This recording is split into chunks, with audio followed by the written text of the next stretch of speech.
بسم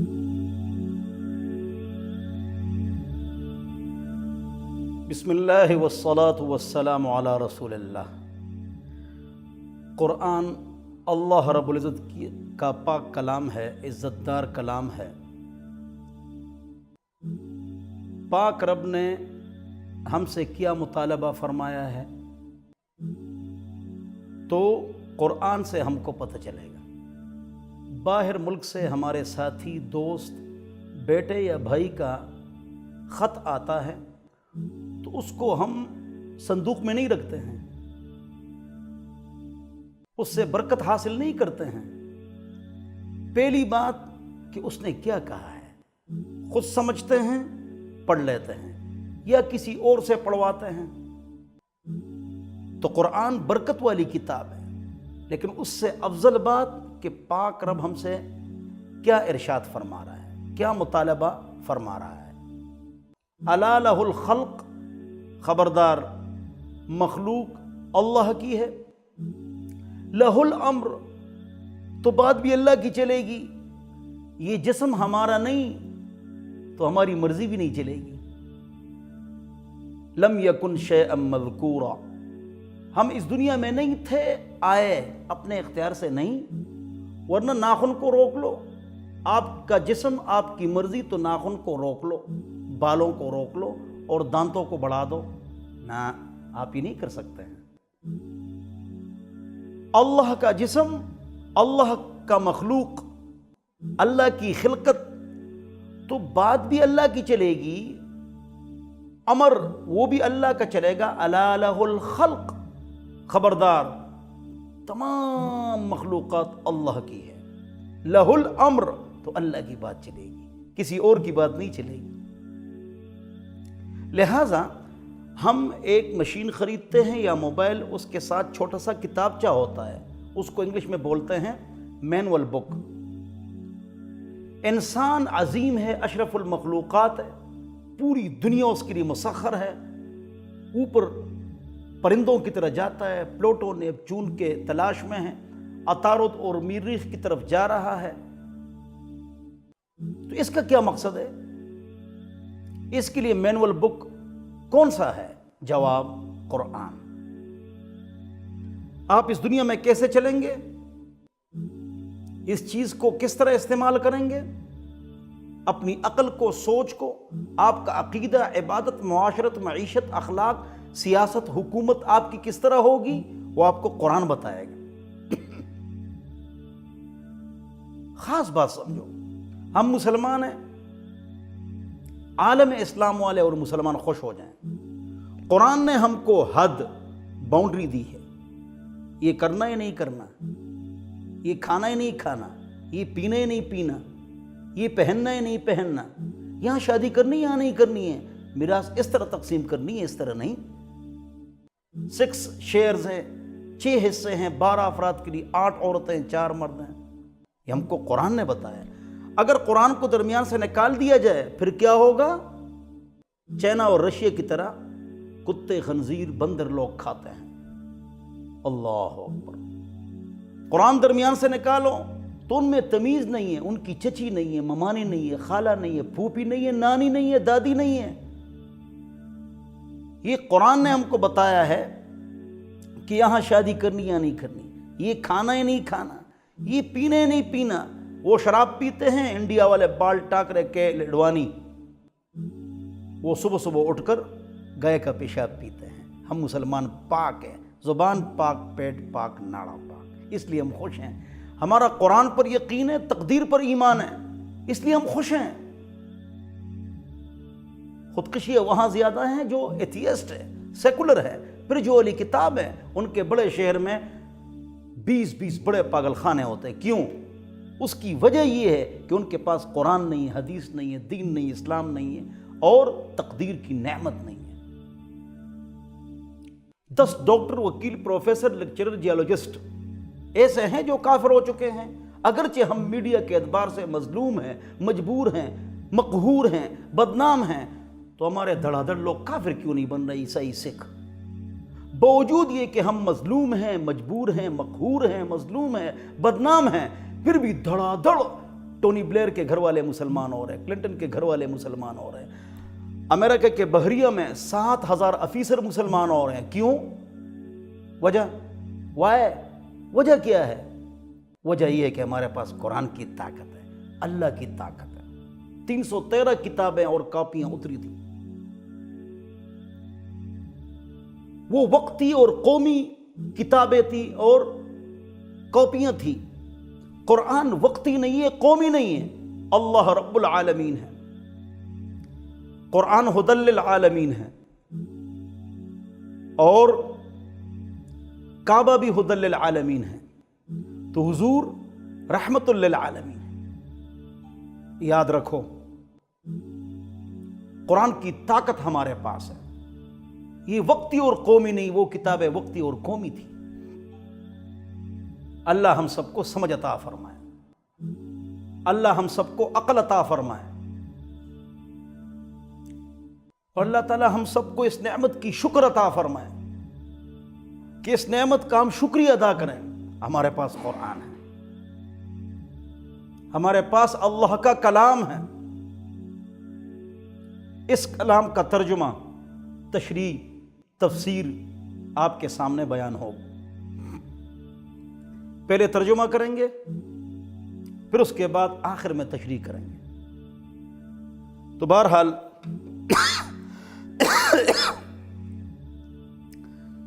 سورہ فاتحہ، اس سے قرآن کھلتا ہے. فتح یفتح، کھلنا، کھولنا، اس سے قرآن کھلتا ہے، اس لیے اس کو کہتے ہیں سورہ فاتحہ.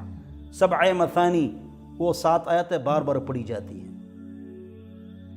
شافیہ، کافیہ، ام القرآن، قرآن کا جڑ، اصل، بڑے نام ہیں اس کے. لیکن ہم کو اس کے مضمون پر عمل کرنا چاہیے.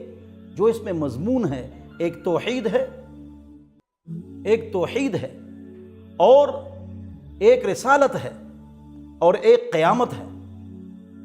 توحید، رسالت، قیامت،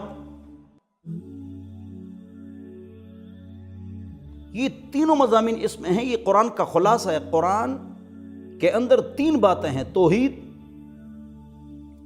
رسالت، قیامت. 3 باتیں ہیں.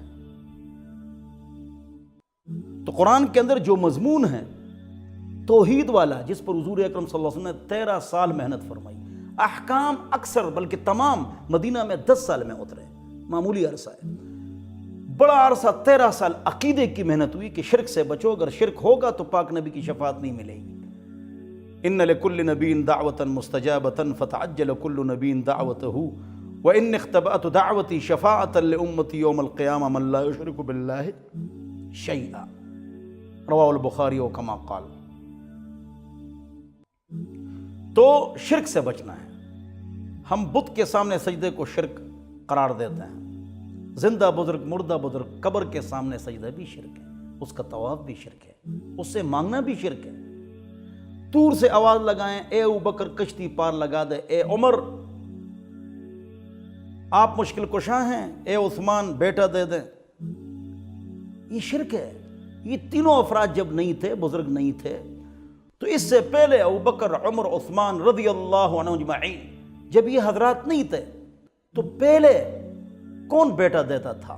کون خزانہ دیتا تھا؟ کون کشتی پار لگاتا تھا؟ کون مشکل کشا تھا؟ اللہ. تو ان بزرگوں کے آنے کے بعد اللہ کی چھٹی ہو گئی. یہ شرک ہے. دور سے غیر اللہ کو آواز دینا کہ ہر وقت، ہر آن، ہر گھڑی وہ سن رہا ہے، یا یہاں موجود ہے، یا وہ سنتا ہے، یہ شرک ہے. اللہ ہم سب کو شرک سے بچائے. شرک ہوگا تو پاک نبی کی شفاعت نہیں ملے گی. بہرحال تو قرآن کا مضمون جو ہے وہ توحید ہے. توحید، اللہ ہی کو مانو، اللہ ہی کی عبادت کرو. ایاک نعبد و ایاک نستعین. شروع اللہ کے نام سے جو بڑا مہربان نہایت رحم والا ہے. بسم اللہ الرحمن الرحیم. شروع اللہ کے نام کے ساتھ، یا میں شروع کرتا ہوں اللہ کے نام کے ساتھ. یہ کہاں لکھا ہوا ہے؟ با کے ساتھ، اسم، نام، اللہ، اللہ. میں شروع کرتا ہوں، یہ کہاں لکھا ہوا ہے؟ جس نے علم حاصل نہیں کیا ہوگا، جو اس کا مطلوبہ تفسیر کا علم ہے، قیامت تک وہ نہیں بتا سکتا ہے کہ یہ کیوں ہے۔ میں شروع کرتا ہوں، اشرع، ابتدئ، جار مجرور اس کے ساتھ متعلق ہے، یہ گرامر کی باتیں ہیں، تو آپ سیکھیں گے۔ بک 1 بک 2 کے لیے آپ گرامر سیکھتے ہیں اور کہتے ہیں کہ وی گو ٹھیک ہے، وی گوز غلط ہے، ہی گوز غلط ہے، ہی گو ٹھیک ہے، ہی گوز ٹھیک ہے، ہی گو غلط ہے۔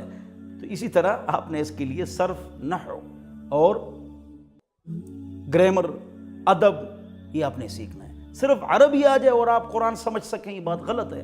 پورا عرب قرآن کو جانتا ہے۔ ائمہ حرمین ان کے علماء اہل لسان اہل عرب ہے، لیکن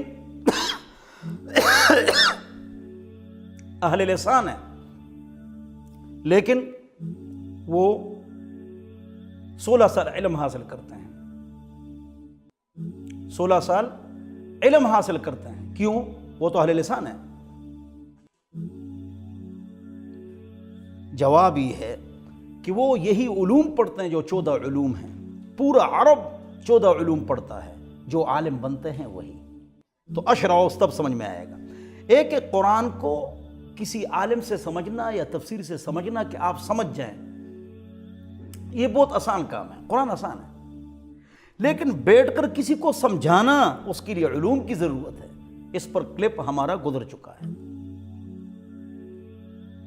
سب تعریف اللہ کے لیے ہے جو سارے جہان کا مالک ہے۔ سارے جہان کا مالک کون؟ اللہ، اس کے لیے تعریف ہے۔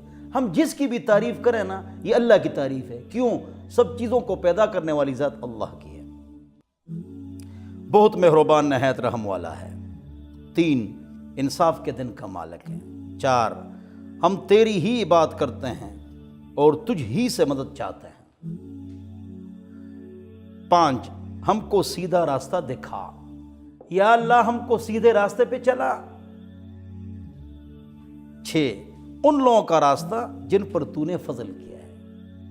انعمت علیہم، رجال اللہ، کتاب اللہ، اللہ کی کتاب، وہاں سے ہدایت ملے گی، قرآن و حدیث۔ اور رجال اللہ، اللہ کے بندے، اللہ کے بندے۔ تو اللہ کے بندے کون ہیں؟ انبیاء، رسول۔ بخاری، مسلم، ترمذی، ابو حنیفہ، امام مالک، امام شافعی، یہ سب اللہ کے بندے ہیں۔ واتبع سبیل من اناب الی۔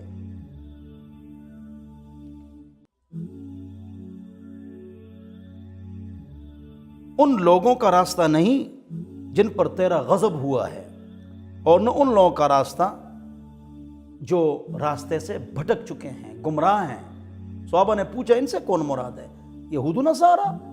حضور اکرم صلی اللہ علیہ وسلم نے فرمایا فمن ہم، اگر یہود و نصارہ مراد نہیں ہے تو ان سے کون مراد ہے؟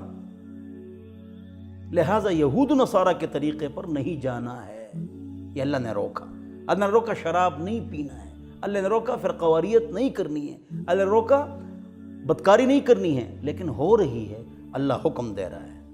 اسی طرح اللہ نے فرمایا کہ یہود و نصارہ کے طریق پر مت جاؤ، لیکن تم ایسے ہو لَتَتَّبِعُنَّ سُنَنَ مَنْ قَبْلَكُمْ شِبْرًا بِشِبْرٍ وَذِرَاعًا بِذِرَاعٍ وَلَوْ أَنَّ أَحَدَهُمْ وَاقَعَ أُمَّهُ لَوَاقَعْتُمْ۔ فرماتے ہیں کہ تم یہود و نصارہ کے پیچھے جاؤ گے، اے مسلمانوں، بالش بالش، ذراع ذراع فرق نہیں ہوگا۔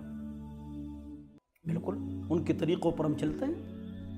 ہماری شادی، ثقافت کس طریق پر ہے؟ حضور کی سنت پر عمل کرو، اس پر فخر کرو، اٹھا کر پھینک دو باہر گلی میں، نئی تہذیب کے انڈے ہے گندے۔ میں نے دیکھا ہے فیشن میں الجھ کر اکثر، تم نے اسلاف کی عزت کے کفن بیچ دیے۔ نئی تہذیب کے بے روح بہاروں کے عوض، نئی تہذیب کے بے روح بہاروں کے عوض، اپنی تہذیب کے شاداب چمن بیچ دیے۔ سنت پر چلو، اس پر عمل کرو اور اس پر شرعی فخر کرو، شرمو مت۔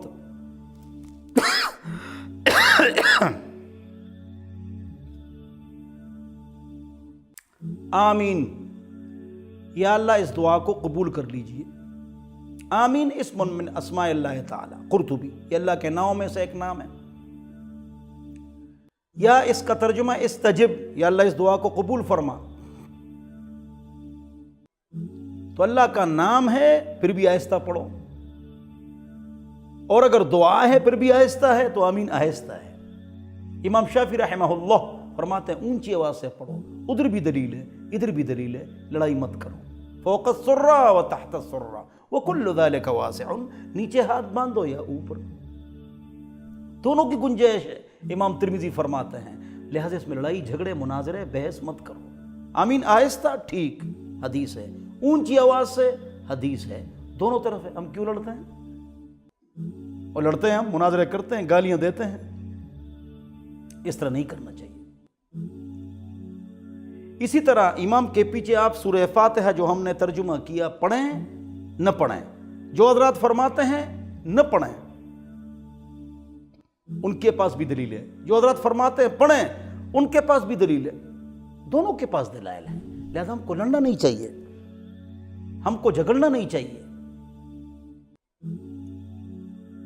حضرت جابر رضی اللہ عنہ سے روایت ہے من صلی رکعتن، جس نے ایک رکعت ایسی پڑھ لی فلم یقرأ فیہا بأم القرآن، اس میں اس نے سورہ فاتحہ نہیں پڑھی، فلم یصلی، اس کی نماز نہیں ہوئی، اس نے نماز نہیں پڑھی، الا ان یکون وراء الامام، ہاں اگر وہ امام کے پیچھے ہو تو ہو جاتی ہے۔ ترمذی شریف جلد نمبر 1 صفحہ 149، ھذا حدیث حسن صحیح، یہ حدیث حسن ہے اور بالکل صحیح۔ تو سورہ فاتحہ کے حوالے سے، آمین کے حوالے سے، فروعی اختلافات کے حوالے سے امت مسلمہ پریشان ہے، پریشانی ختم ہو گئی۔ جو قرآن کو مانے، حدیث کو مانے، ختم نبوت کو مانے، وہ مسلمان ہیں، سب مانتے ہیں، لہذا سارے مسلمان ہیں۔ امت کو جوڑو، ہم رب کے ہیں، رب ہمارے ہیں، ہم سب کے ہیں، سب ہمارے ہیں۔